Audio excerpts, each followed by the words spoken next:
ദേശീയ സംസ്ഥാന മനുഷ്യാവകാശ കമ്മീഷനുകളുടെ പേരിൽ തട്ടിപ്പ് നടത്തുന്നതായി വ്യാപക പരാതി. ഡോക്ടറും എഞ്ചിനീയറുമടക്കം നിരവധി പേർ തട്ടിപ്പിന് ഇരയായതിന്റെ തെളിവുകൾ പുറത്ത്. തട്ടിപ്പുകാർക്കെതിരെ നടപടിയെടുക്കുമെന്ന് കേരള മനുഷ്യാവകാശ കമ്മീഷനും വ്യക്തമാക്കിയിട്ടുണ്ട്.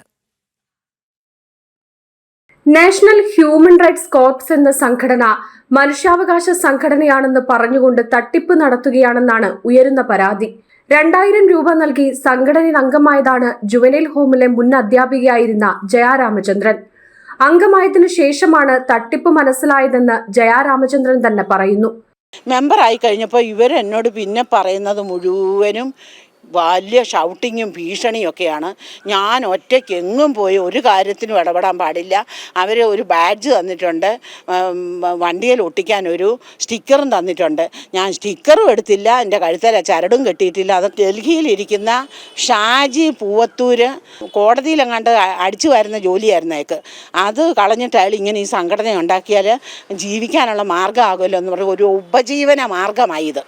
അങ്ങനെ ഉപജീവന മാർഗത്തിന് വേണ്ടി ചുമ്മാതെ എല്ലാ കേരളത്തിൽ വന്നിട്ട് എല്ലാ ജില്ലയിലുള്ളവരെയും ചേർത്തു. പുരുഷന്മാരെയും ചേർത്തിട്ടുണ്ട്, സ്ത്രീകളെയും ചേർത്തിട്ടുണ്ട്. പരാതി ചേവായൂർ പോലീസ് സ്റ്റേഷനിൽ കൊടുത്തിട്ടുണ്ട്, പുല്ലാട്ട് പോലീസ് സ്റ്റേഷനിലും അറിയിച്ചിട്ടുണ്ട്. നിരവധി ആളുകൾ തട്ടിപ്പിനിരയായിട്ടുണ്ടെന്നും സംഘടനയിൽ നിന്ന് പുറത്തുപോയവർക്കെതിരെ കള്ളക്കേസടക്കം നൽകി ഭയപ്പെടുത്തുന്നുണ്ടെന്ന ആരോപണവും ഉയരുന്നുണ്ട്. ഇത് ഹ്യൂമൻ റൈറ്റ്സിന്റെ ഡൽഹി ഓഫീസിൽ നിന്നാണ് ഞങ്ങൾക്ക് കിട്ടിയ ഒരു പരാതിയുണ്ട്.